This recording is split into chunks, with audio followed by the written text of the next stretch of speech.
Okay, so now what we are trying to do is to come up with some catchy phrases like course change or frankenfood or whatever like that, and or community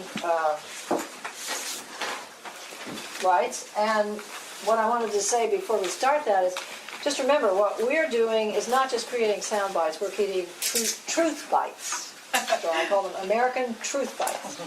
Okay, so, and don't worry, the process may start a little slow, just relax into it. And we're not going to comment on this is a standard brainstorming technique, we're not going to comment on what's put up here, but if you see a way to kind of tweak whatever anybody put up here and sound a little better, you can raise your hand and we'll put that up. And okay, let's start. Anybody have a suggestion for combining your message with any of the language that you came up with when you looked through the list or thought of something? Anybody have an idea?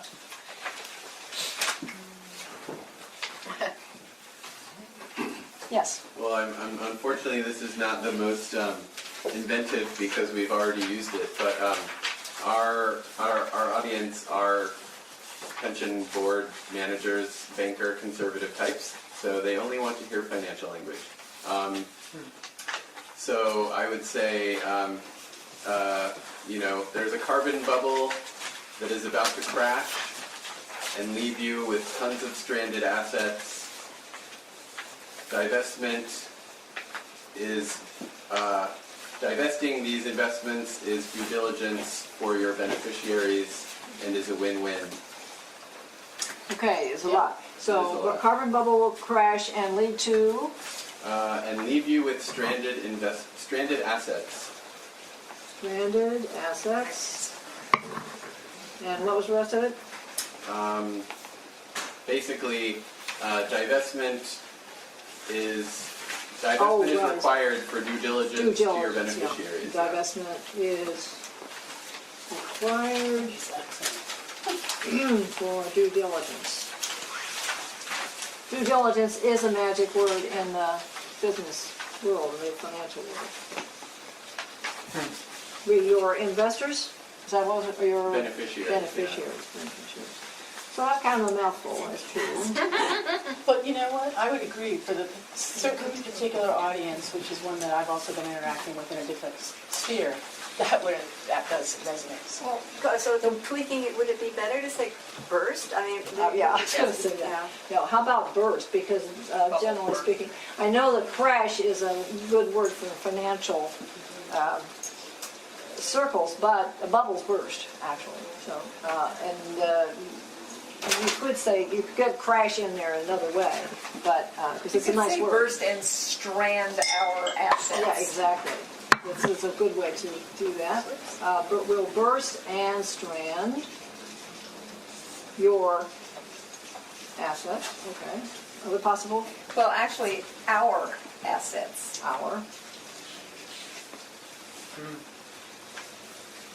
And then you could say divestment is due diligence, but it's a new sentence. And I don't think you need for your beneficiaries, I think, if that's what they're, I'm just trying to make it shorter. Yeah, it would be better to be shorter because this is, one of the other things that you need to be thinking about is rhythm. How does it sound? And that's very important. And that's not just from the world of rap. It's been a basic principle of good English prose as long as there's been English prose. The rhythm has to be there. And so, divestment now is due diligence. It creates a sense of urgency.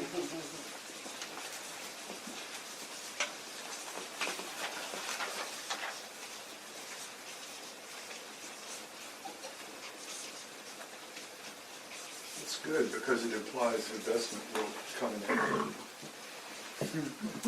And would we want to put into that divestment in clean energy now, so that we're, seeding what we want them to do? oh, well, you could say reinvesting. Is that what you're thinking? Reinvesting. Or you could just say investing, of course. I mean, just so we get them moving. Yeah, and clean energy. I think reinvestment is the term they're using. Clean energy. Or shifting, you could say that too. I had several people tell me that BP and Exxon are the largest investors in clean energy. Now, they put billions into it. BP has put in over $8 billion investing in clean energy development. Now, if you talk to people, they'll tell you that it's not going anyplace because it's reminds me a little bit of the motor companies who bought the electric cars. the trolleys, and just let them die. But if you talk about, it's one of the, when I've talked to people about divestment, they've said, well, if you divest from them, you're also divesting and you're losing the value of all these investments in clean energy. And so, is that, it's a technical problem. No, but it's important. Yeah, I don't know how it's here. Yeah. Because I think there's isn't there a percentage of their, small percentage of what they're putting into renewables compared to their advertising for how they look. Absolutely, but yeah, $8 billion for BP is in fact very small. Right. Chump change. Yeah. So there's the deception element, yeah, which is Yeah, deception. something you want to. I mean, in the financial world, I'll talk about a pure play. So Pardon if you me? want, pure play means like if you want to invest in clean energy, you want to make a bet, you invest in a clean energy company. Oh, I That see. way you win or lose, rather than investing in something that then invests like 1% at the most. You know, the pure play is like you try to isolate that, so you might want to use that in your language. It's like you want pure play, invest in pure plays, clean energy. From clean companies Sure. or something.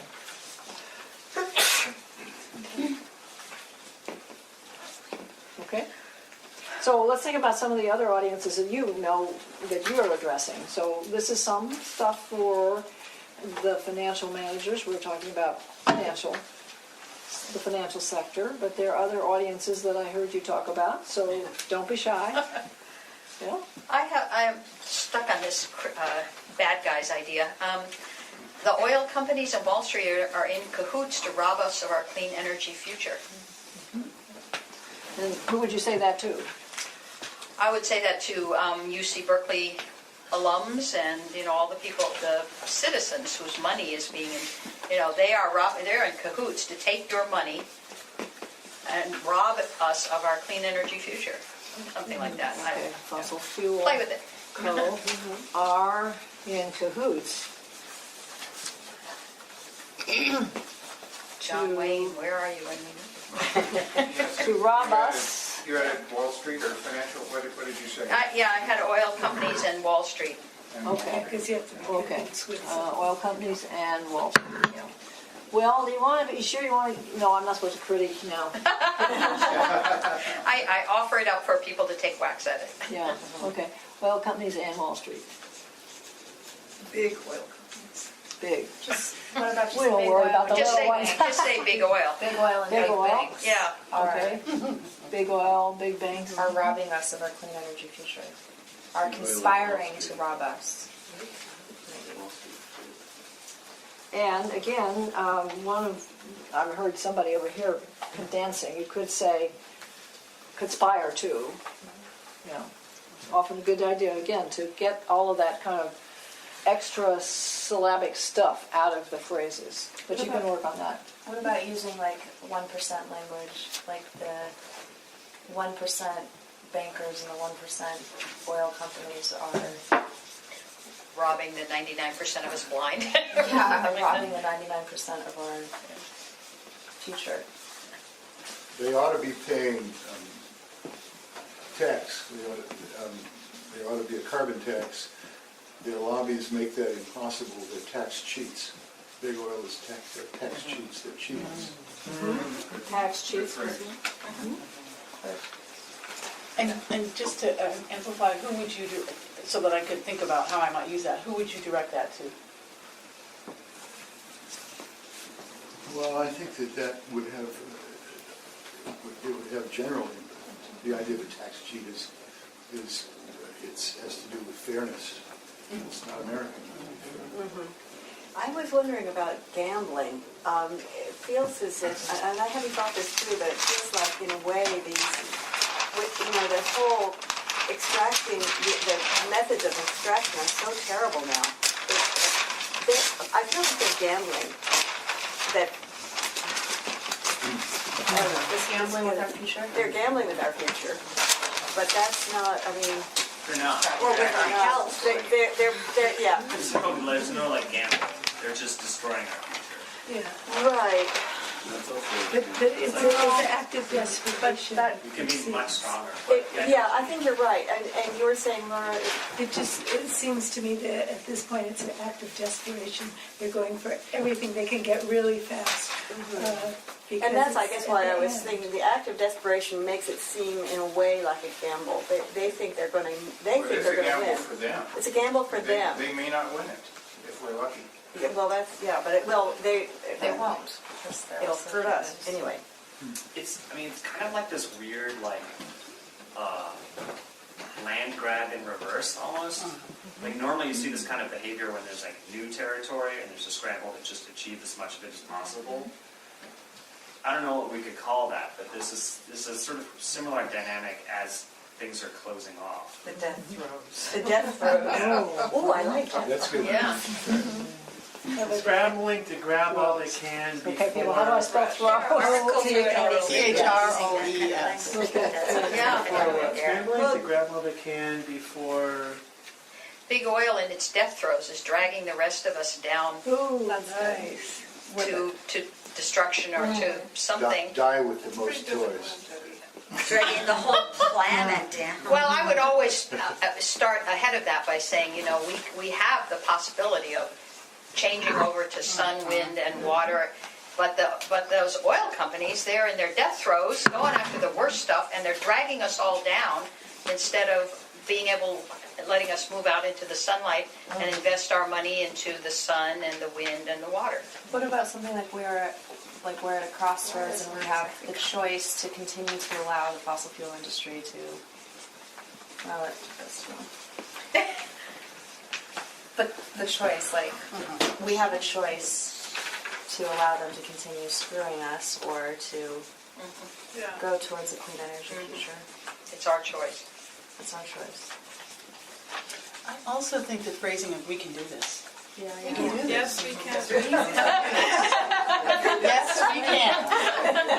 Even, yeah. That's an American metaphor. That's really good. No, that's American. Yes, we can. It's an old phrase. And we can do this.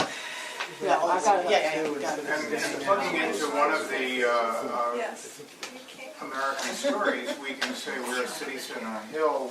We can provide an example for the rest of the world by doing it right.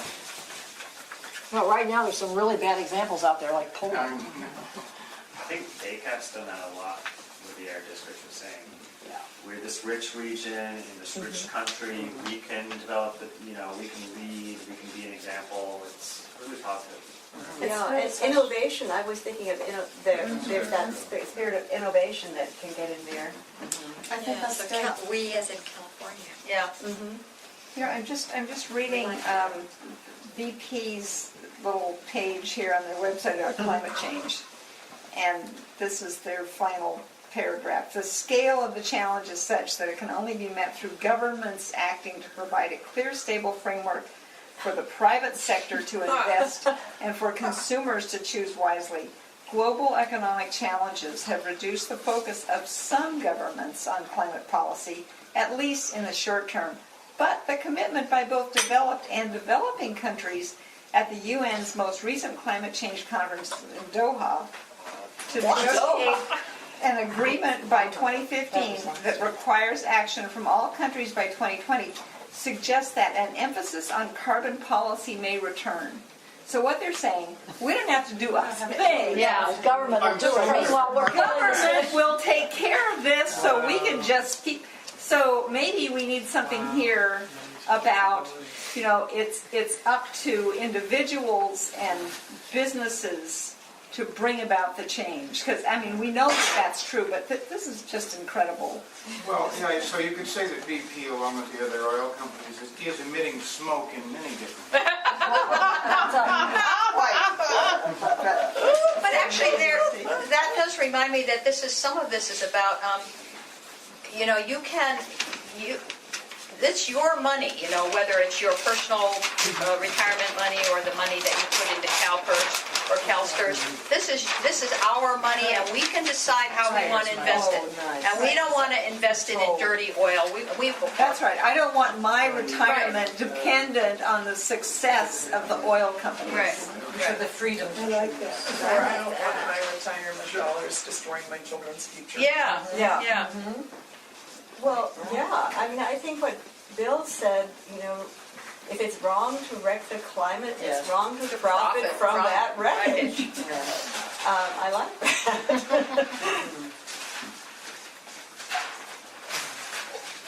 So what do you think about the new energy prices? I mean, Not everybody remembers the old energy crisis. Now.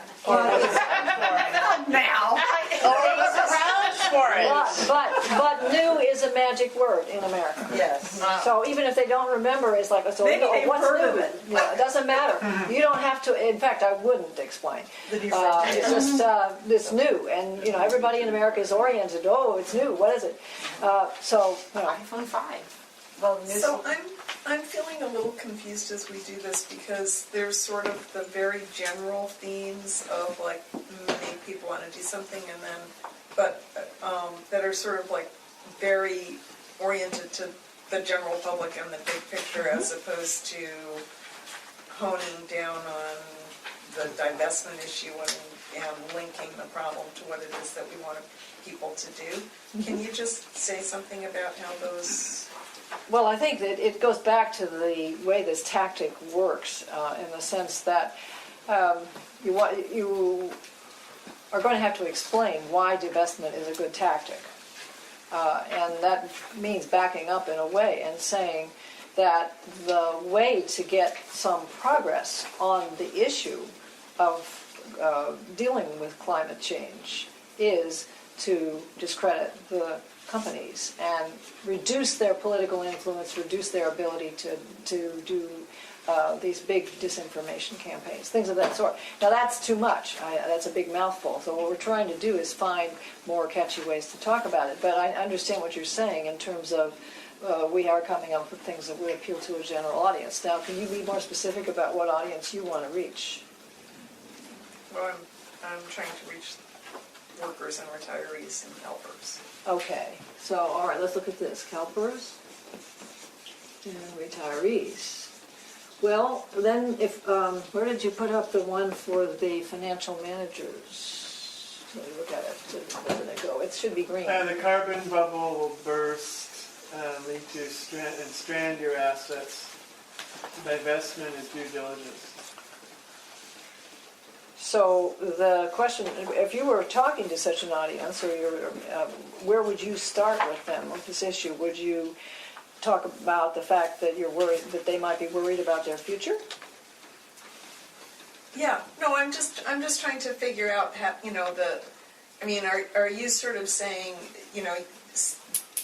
I'm sort of hearing that you have to set up the problem, which is climate change, or the big oil companies or carbon pollution, whatever, and then introduce the solution. And the solution for you as a CalPERS member or retiree is you can divest your retirement dollars in order to protect your financial future and your children's future. Mm-hmm. Well, if you were talking to retirees and you want to get to the point really fast, you could start by talking about the future being, their future is at risk. Did they know how much their future is at risk? And then, once you got their attention, then, you get into the details of the weeds of it, so to speak, in terms of, well, what's causing this risk? Well, because the fund is full of assets that are actually going to turn into a bubble, et cetera, et cetera. So that would be one way, we're really kind of going into how you would use this, but the question would be, can you think of some phrases that would be a good way to get people's attention at the beginning about how their future is at risk. They probably don't think their future is at risk yet or something. How would you talk to them to say, did you know your future is at risk or something like that? Can you think of a way to do that that would be something that people would respond to? So is there a way to talk to workers and retirees about the carbon bubble, not to investment managers, but to, the people whose retirement is dependent on their not being invested in something that's going to burst? But so, aside from the climate aspect of it, Yeah. how could we do that? I mean, depending on what age they are, I would say, let's say they're going to be retired and alive, 40, 50 years. Do you think that there will be a fossil fuel industry in 40 or 50 years? Do you think it will be as big as it is now? If they have any understanding of climate change, like where we're going, they'll know that there isn't. So why would you invest in that now? That's kind of how I would approach that. So this would be for the young, right? Yeah. So you don't even have to go that far out. I mean, people have still got 20 years left. You say, do you think our fossil fuel industry will be bigger than it is now in 20 years? It's on its way out. And we want to be on the front leading edge of the way. Well, and I think it's possible to talk to retirees in much the same way, because frankly, we don't know when it will burst. It might burst 2 years from now. Right. It's possible. Well, the stock market is all about confidence. It's totally about confidence. That's it. Yeah. So, do you think there'll be a fossil Well, fuel and that's industry the- in X years? And that's what the divestment campaign is doing. It's That's reducing yeah, confidence. Exactly. That's the goal, is to reduce the confidence. So, if and any of these people, the place you start is just somehow suggesting to them that their retirement is not as safe as they think it is. So, raising that question would be the first thing you say, and how you say it depends on your audience. Susan, how does that fit in with the idea that we shouldn't scare people? Yeah, exactly. I agree that that's a problem, but you aren't scaring them about climate change. You're scaring them about their finances. Because that's something different. You say, okay, I'm scared about this investment, I could maybe make another, or I could pull it out. But climate change is, oh my golly, we can't do anything, which is a bit much different. But would you give them an option of what to do then after you scare them? Oh, yeah, definitely. If you can, you could say, in the case of a fund like this, actually your financial managers of this fund are not moving fast enough to get out of this sector, which is at risk, and there's a growing consensus, blah blah blah, that this is turning into a bubble and so on. Some of this other language. Well, there's an assumption here that mobilizing retirees is likely to affect the investment decisions of the CalPERS board, and I'm not sure that that's true. Well, I'm just responding to her question. But that's I think it is. one of. They're very responsive to their members. They are pretty responsive. I think you should talk about grandchildren, even though it's not factual, but that always has a visceral reaction. Talk about your grandchildren. It's not factual. Visceral. There is a problem with that, because people have been talking about grandchildren and working. I mean, I've been following the climate change movement now since the late 90s, and grandchildren has not worked. It's really, I don't know, it's like... Can we talk about us?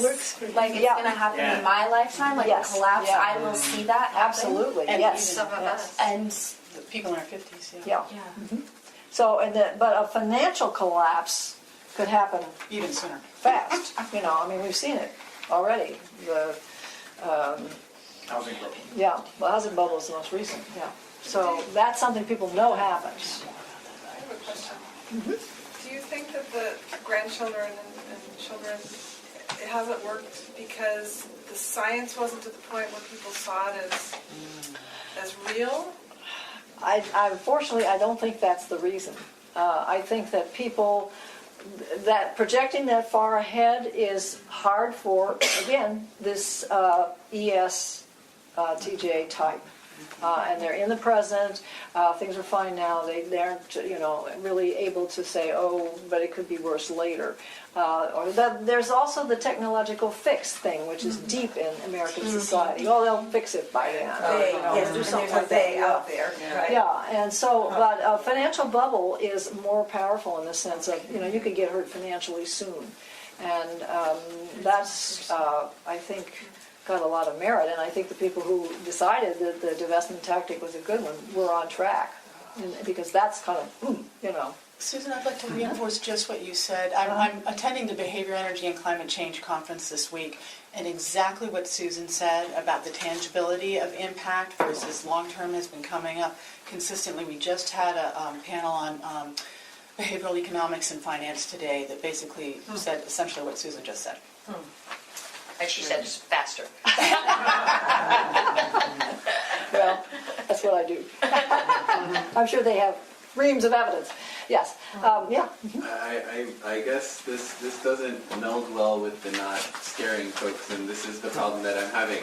So I would like some advice on this. Kind of Ildiko mentioned it, like the new data suggests that, while I am still alive, when I am in my 70s, the hottest memory that anyone has ever experienced up to now will be below average, and that's by 2047. So when I see someone's 2-year-old kid, they're going to be my age, living in literally a world out of a science fiction movie where it's like 140. So well, they basically, won't be living. They won't. Well, they could be living in a bubble, or the issue is we're talking about 2047. Yeah. So I strongly am against the grandchildren thing, and at this point I'm even kind of against the your children thing. Because it's right now, and I feel like right now is what we need to motivate action, but at the same time, right now is also horrifically terrifying, especially looking at the news and being like, oh, I'm like one storm away from being like a refugee. Yeah. So, I think I'm curious how to, as a scientist by training, for me it's very easy to see the numbers and be like, this equals holy shit, I'm terrified and do what I need to do. Is that a scientific term? But I'm wondering how to both convey the urgency and this is no longer a 2100 or future issue without making people feel like the apocalypse is coming in their lifetime, which it is, but we need to, not tell them that. So, this is a big problem. It's a big problem, and I think there we go back to the finding that prevention is stronger than you might say focusing on avoiding risk. So you say prevent, and costing money is a big one. You can get people's attention with something that will cost a lot of money much quicker than a lot of other things in this society. Should we not mention the 2047 thing? Should we not 2047 is too far off. And frankly, you know what? I just saw this last hour's video which was put together by Tom Hartman, and I don't believe, looking at that we're going to be able to, if we don't do something, and it's about the methane being released because the carbon is, in other words, the people who are talking about just carbon and are talking about the end of civilization they're not even. They're optimistic. They're not even in the ballpark because when the carbon level raises the temperature enough, all of that methane that is stocked is going to be released, and there will not be life on Earth. So we should just drink some wine here. What about the term insurance? That's. I mean, if we take out fire insurance because there's a 0.1% chance the house is going to burn down. I would like to. There's a 95% chance the world is going to burn down. Maybe we should take out some insurance. Yeah, exactly. Yeah, that's a good, 95%. One of the phrases that I have started using is the earth is going to burn, or do you want to see the earth burn? Now that's a scary phrase, but if you get to a certain point, it might be useful. I'm just putting it out there. I'm not saying that you would start that way, no. Well, can I suggest also a generational sensitivity? Right. I think for myself and those above my age, I probably will use less the 20, I thought it was 2049, but anyway, 2047. I don't think that is so compelling coming from us. I do think it's more compelling hearing it from Ildiko. I do, because there is that face and that real person in front of me. Who could be And here. that real person who would be in front of the CalPERS Board of Administration and in front of the universities. So I would say it depends on who is delivering some of these messages. How about the phrase "in my lifetime" or "in your lifetime" or "in your children's yeah. lifetime"? Yeah. To me, that's somehow more powerful and even than 2047, which is whose lifetime? I mean, Exactly, yeah, off yeah. in the dust. That's exactly what I was gonna say. Instead of saying 2047, you could say in 30 years. What are you doing in 30? I mean, some people can think like 30 years from now, okay, I'm gonna be this. That's my old. mortgage. Right. Yeah. It's like that brings it closer to. But I do think lifetime is Before my better. mortgage is paid off.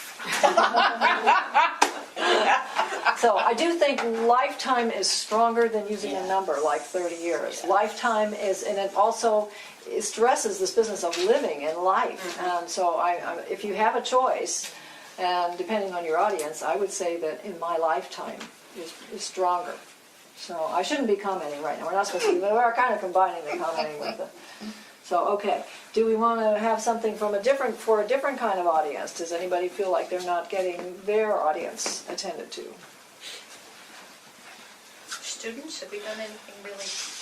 Well, we've been talking about that a little bit. So, Well, specifically about how their money, their university or their college is using their money. What about the media?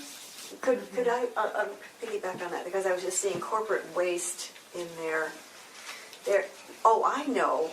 It's actually corporate waste when they're going into these expensive extraction or when they're fracking, because they know they're not really going to be able to use them. So it's another example. That's not for our general audience necessarily, but I just wanted to get it in there.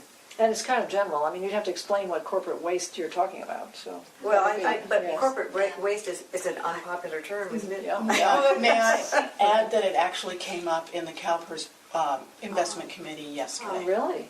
Not the phrase corporate waste, but a concern about why are the fossil fuel companies pursuing certain types of extraction methods, because it's not clear that those returns will come back to CalPERS. So how are they phrasing that, or did they Just have- like I said it. Yeah, can we come up with something a little more? That's where the gambling might work. Yeah. So if you look like tar sands in Alberta, they are gambling that they're going to be able to move it out. And we're doing everything we can to stop them from being able to physically move it out of Canada and out of where it's mined. So they're gambling that they're going to get a pipeline or rail or something like that. So I put that in there somewhere. Yeah, and so I don't think we've got all of the language, but it's gambling extreme sources, and, I mean, that's not the right language either, but the question would be, okay. Related to that is the corporate waste for research for finding even more sources of oil and coal when they can't even use what's in the ground now. Yeah, right. Yeah, so, Is it good to add something like they're gambling with our money? oh, I think so, yeah, absolutely. With our future. So that's their gambling with our money, absolutely. And And you could add, They're gambling with our money. they're gambling with our money and our planet. Would that be a good time for their gambling with our grandchildren? Or would it still not work? I think there's just so much evidence that the grandchildren are too far away. so well for me. They're gambling with our money, and the stakes are the planet. The stakes are life on the planet, or the stakes are. Do we get to clone you, Judy? What? I don't have any idea what I'm doing here. I just think it's fun to throw out ideas and have other people make them better. This is a little too wordy, but it can be condensed if you worked on it. The stakes are the planet. Now, one of the problems when you talk about the planet, some people will say, well, a planet will be here, of course. Yeah. But, Our home. Yeah. The stakes are our home. What about just the stakes are our future? There will be life, it just won't be human. So Yeah. Cockroaches. That's right. we extinct. There are certainly little critters that live in very hot places, and they will probably be fine and happy. It's true.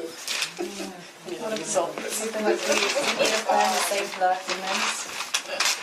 Save the I was gonna say that. Or the tea, sorry. Well, let's see, we can, A campaign to save humans. I like that. Yeah, Saving universe, saving whales. Oh, the endangered species. Us. Oh, yes. Boy, that's the ultimate. Even though we're 7 billion plus. it would be interesting to put something together and submit it to U.S. Fish and Wildlife Service Department. Yeah, right, the endangered species. We get a lot of press over that. Yeah. That would be a good one. This is straight from the website, but put your money in the solution and not the problem. Endangered species. And the, what's endangering us? We are an endangered What's endangering us is the fossil fuel companies. They're the pushers.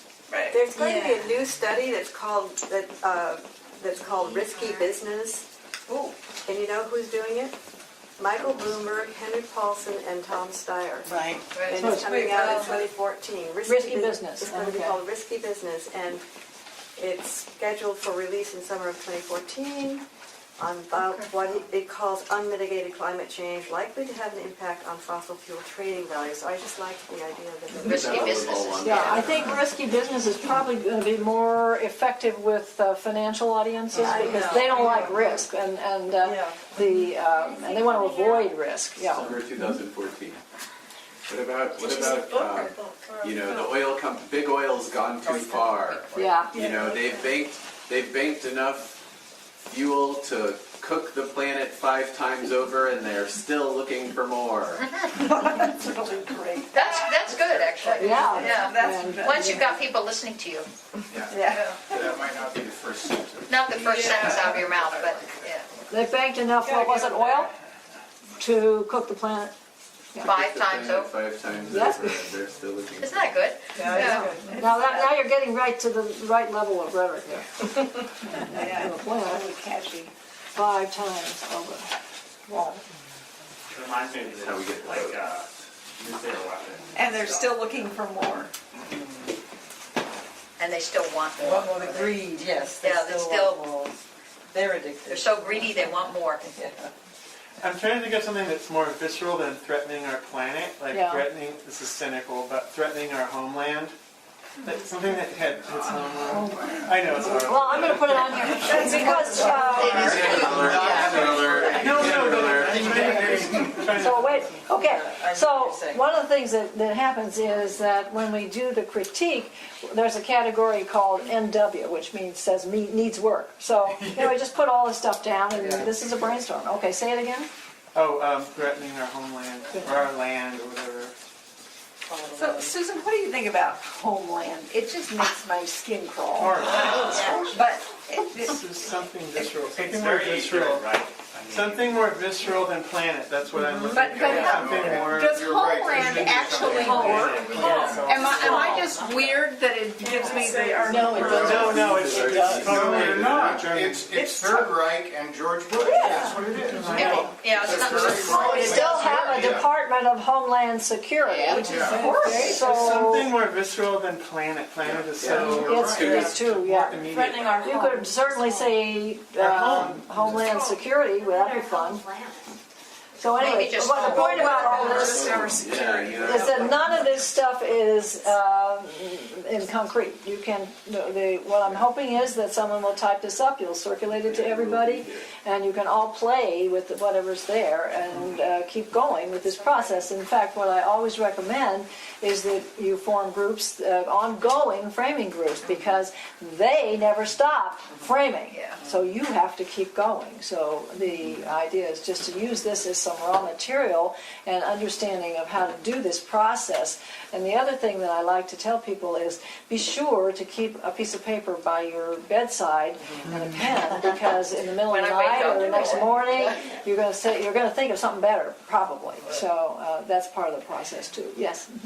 Just in addition to the I would advocate for not grandchildren. I would also advocate for not the planet, because both factually the planet will be here, but also the planet is so big. And what we're talking about is the systems necessary for us to live, and I think that people kind of intuitively know what those systems are. And so I think if we talk about us dying, I think that's like, instead of the planet being destroyed, I think like our species, we see extinction all the time. Our species once didn't exist, and I don't think anyone would tell you they believe we're going to be here in 1 million years, so they know we're going to be gone sometime. So like talking about our own existential, I mean, again, this is my question.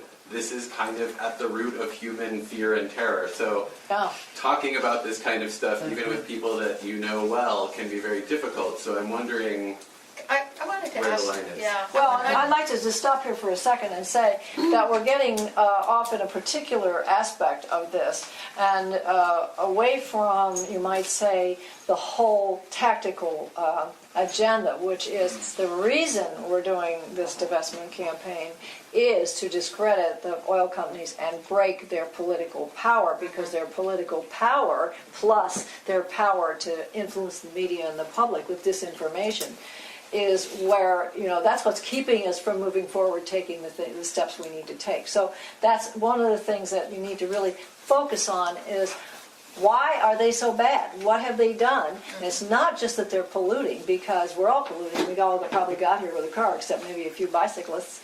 But it's more like they have been wrecking the political process that we should be having to deal with the problem. Oh, there should be something about how they're just a handful of companies, and their voice is so much louder than all the rest of us put together, and we've got to turn that around. And one way to turn it around is to take away their, take that money away. Take away get their it? financial Yeah, power. take away their financial power. Political and media power will fall. And we can do that by raising our voices. We will be louder. There's millions of us. We'll be louder than the people will be 5 companies or whatever. They have money, but we have voices. Yeah. And the other thing I want to warn you about is when you say you take away their money, we're not going to actually succeed in taking away all their money, but what we can take away is their reputation. Right. That's what you're after. Right. Shaming. It's shaming. It's very simple. Make them social pariahs. They hooked us on gasoline and made us believe we can't live without it. It's a lie.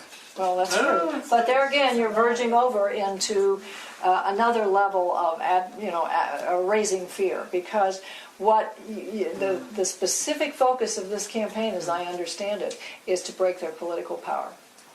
So when you start talking about using gasoline, then you're over here, you're scaring the woman who has to get her kids to school and to the doctor. So, that's one of the, you probably, in this particular campaign, you don't want to go that far. You want to break the power. It's tricky, though. I mean, I think the fear of high gas prices is going to be one big obstacle to a carbon tax. Yeah. People really want their, you can call it addiction, but people really want their cheap gas. Well, there is, I think, in terms of the best proposals for the carbon tax, they would be ones where there would be a tax credit for people who need a tax credit. In other words, below a certain income level, there would be some compensation and payback. And that's one reason why one of the proposals is to do it through the tax system, so a tax rebate. So there'd be, I'm not sure I know the correct off right now. The Tax tax and dividend. Yeah, now I don't like dividend because most people don't have stocks. And dividend, well, what's that? That's something the 1%. I've been telling those people for like maybe 3 years or something. Please don't say dividend. Even please don't say tax. How about fee and rebate? Because every person knows rebate.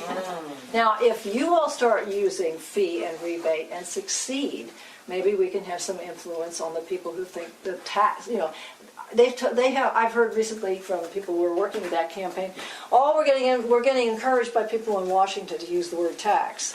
And it's like, hello? Where have you been? That's really funny. Isn't it different if we're saying that they should pay the tax? If they are. No, not necessarily. No. They hear the word tax, and that's what. Avoid the word altogether. It's a toxic word in this society, and people get frightened because they say, "Oh, the prices will go up." But if you say fee and then a rebate, then it's kind of a little different. In terms of the fee is really, a fee is it's a for people who are pollution fee. part of a system and they're paying a fee to participate in the system. That's what we're really wanting the oil companies to do. Is there, Well, Yeah. we're paying them, asking them to pay a fee for carbon pollution. That's right. Yeah. is there a word that connotes, I'm sorry, Lisa, go ahead. No, go ahead. Is there a word that connotes like a ticket? Like we pay a parking ticket? Is there A fine. a fine? Yeah. Thank you. About that. The problem with the fine is you pay the fine and then you get to keep on doing whatever it is. Yeah, well, and that's what happens. Yeah. Don't you also when you pay a fee? Yeah, but It's I think the fee suggests more of an ongoing thing. That's true. Yeah, whereas a fine is you've done it once and you pay a fine and you go up and go free. But if you're paying a fee to participate in some system or club or whatever, you just have to keep paying the fee. That's why I think fee is a little stronger. I think that if we're actually going to get to where we need to get, which is a national carbon policy, we actually can't just keep avoiding this question of gas and fossil fuels and people being scared about using their cars. I think we have to educate about it. I think it's really important that people know that if we did a fee and rebate program where all the money taken in from the fee or tax was just given back to everybody with checks, that most people would be as well off or better off, that it would not be regressive, so that they don't have to worry about it, and that we have the ability over time to switch to renewables if we electrify transportation. So Clean people energy. don't necessarily have to give up their cars. If they get an electric car and they're plugging it into their house and their house is driven by solar power or on their roofs or through the utility, then they don't necessarily have to I think that's one of the biggest hurdles we face, is people are really afraid that they're going to have to completely give up their lifestyle. They're going to have to eat only, granola and tofu, and they're going to have to walk everywhere, and they don't want to take, the bus to their work. I mean, they have this image that I think we have to educate past, that they don't necessarily have to give up everything, that it's just going to be a little bit different. Instead of getting the gas, they're going to plug their car I don't in. think that's really true. I don't either. I think we're going to have to give up a whole. Yeah, but you can't tell them. Well, Actually. I mean, it'll be different, but it's not, I mean, yes, things will be different, but they won't be as different as people think they're going to be. People are afraid they're going to be much different than they're going to be. Well, So- the other side of that is that there are tons of people all across the country that are working on the pull side of, it's better for your kids to walk to school. We can create healthy communities that allow people to have choice to walk and bike and stuff like that. So, Yes, but, I it's the fear thing. But I keep coming back, realizing that the fossil fuel companies have put up obstacles.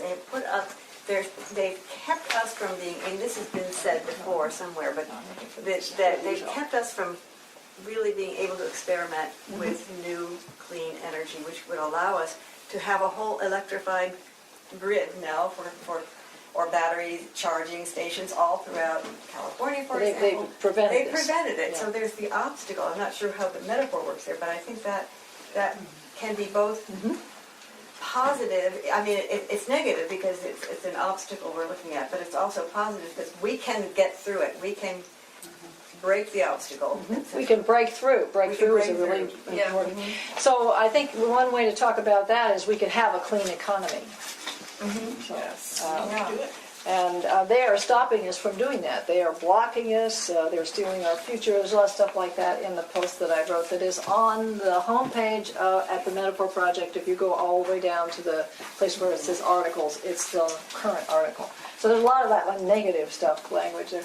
So, yeah.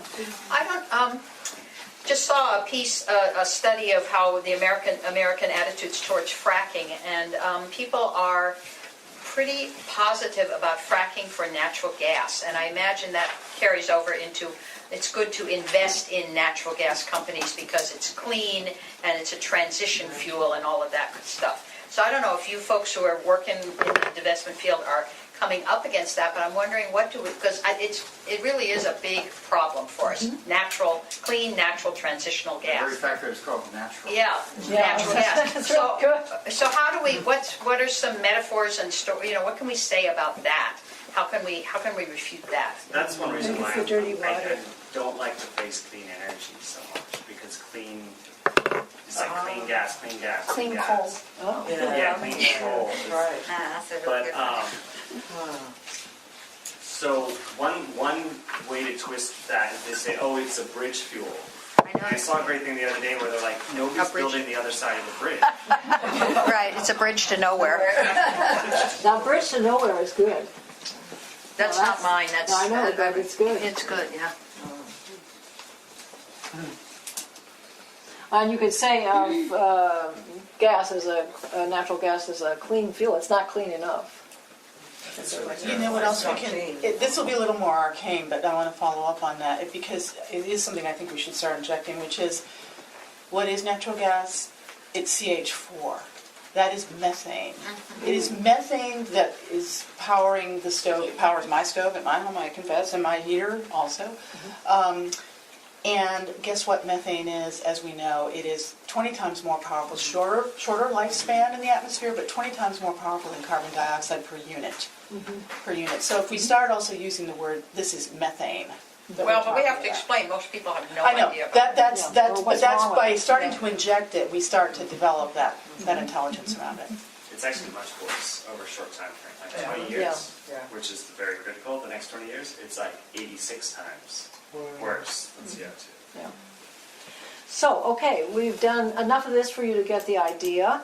And if you look at the last page, which is page 6 of your handout, what we have there is the set of criteria for evaluating your creations, and usually they're all on the wall where I can reach them, but it's not true right now. So what we do is we look at them, we'll just use this page as a sample. We look at them and we ask these questions, and then we, first of all, we'll just review these criteria and then go through and just quickly decide if there are any things on this page that fit these criteria. So the first one is, which of your creations have legs, as they say in the advertising trade? Second one is, which ones are mainstream accessible now? Third, are they fresh new combinations, surprising tweaks of the familiar, or just the right conventional phrase or metaphor for the moment? Number 4, are they concrete, not abstract, or do they create a new category the way Frankenfood does? Do they suggest a story or draw a picture favorable to your cause? Are they self-explanatory? Do they evoke core American values?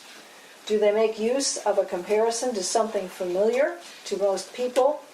Do they point to what causes the problem, suggest a solution to the problem? Do the negative ones imply a potentially empowering positive story? This is very important. There's something you can do about this negative thing, whatever it is. Then the number 8, do they have rhythm? Do they jingle? This is really, really important. Say them aloud to find out. So, okay, we just always do this really fast, and I need to get my red pen, which is here somewhere. And so let's just do, and what we do in this way is just kind of like audience approval. I go through and you say yes or no. Okay, bridge to nowhere. Yes. Yeah, people like that. Okay. Save the humans. Okay, save all of us. Put your money in the solution, not the problem. Yes. Risky business. For some audiences, this will work. Big oil has gone too far. It has to have that second part. Yeah, and they've banked enough oil to cook the planet 5 times over and still want a lot more. Now, this is too much of a mouthful. You'd have to say, has gone too far, and I think you'd have to really condense all of this. So this one needs work. It's got a lot of promise, but it needs work. Start. Okay, they are threatening our home, or homeland, or whatever. Needs work. Needs work, yeah, okay. And then here is the fossil fuel voice is too loud. We must be louder, we can be louder. Needs work. Okay, so, all right. So that's the method. You've got a couple that were good off the top and others that could be tweaked. And I'm sure there will be somebody who will take all these sheets and write down and send it to the group. I was Yes. just thinking we should follow Stephen Colbert with truth and risk and make that risky business riskiness. Kind of isn't that a genius, truthiness? Riskiness, very good, Jane, very good, very good. Susan, I have a question about scaring people. Because I see this happening all the time, and people argue with me about it, and I just try to keep saying, they don't think the way you think, please, Yeah.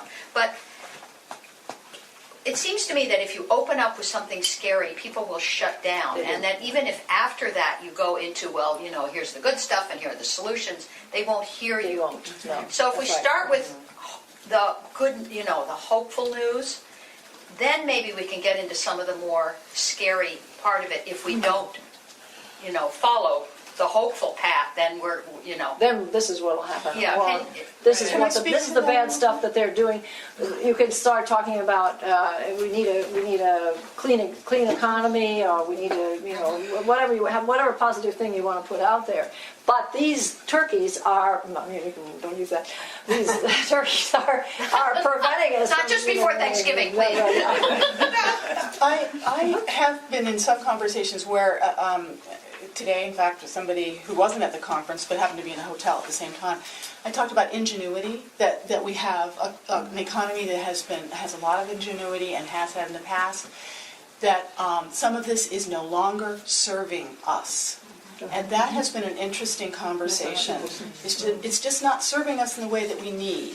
Now, and here's some of the consequences, and now here's what we can do. Yeah. And innovation is, that's one of these 50-cent words, but yeah, absolutely. Thank you. Okay, so this actually concludes the formal part of this, and I hope that you have been able to benefit by experiencing this method, and now you can take it and teach other people and use it yourself. It's really not very hard to do.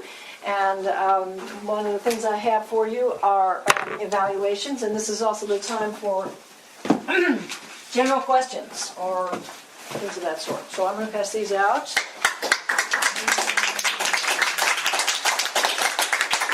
And if you could pass in your handouts, please. And may I say something? Please. I would like to remind people who may not have seen that there is a donation basket on the table for the Metaphor Project, and just feel free to contribute. Susan has provided us this wonderful training. Thank you. Right over here, the box is Yeah, over it's there. that basket over there. Great. Thank you very much. Susan needs some more evaluation. They're coming around. Okay, they're coming. Good. Okay.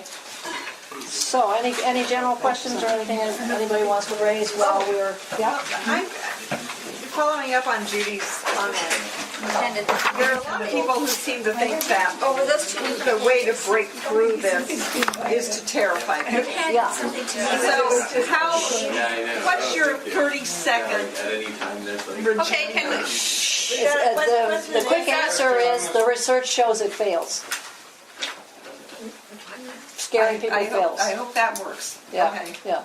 Or just scaring people doesn't work and there's a lot of evidence, or just whatever, how you want to Dan say it. has done just a new book, if you're familiar with his work at all, which also basically says it doesn't, I'm completely convinced, it's just that it just Yeah. keeps Dan coming Goldman. up. Well, it's GYMA. natural and it's very understandable because, it's terrifying. I mean, we all know what is about to happen if we don't have big changes, and it is terrifying, and it's sort of, we're gambling that we can stop it.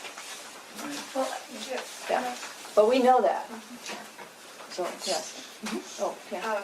yeah, I was wondering, I'm struggling with this as well, as I'm sure we all are, and I'm trying to work out how to talk to people about this. And so I'm thinking if we, like you said, start with something positive, like if we start off by talking about, how we faced adversity in the past and we've been successful, and how we have here in the U.S. this ability to rise above and get beyond, and that we have the tools that we need, the technology is there, and sort of start off positively, but then talk a little bit about, I think you mentioned on your website about talking about Hurricane Sandy and the typhoon in Haiyan, and because people need to understand the urgency. It's important that they understand the importance of acting now. Yes. And the only way that they can get there is if you actually kind of talk a little bit about it.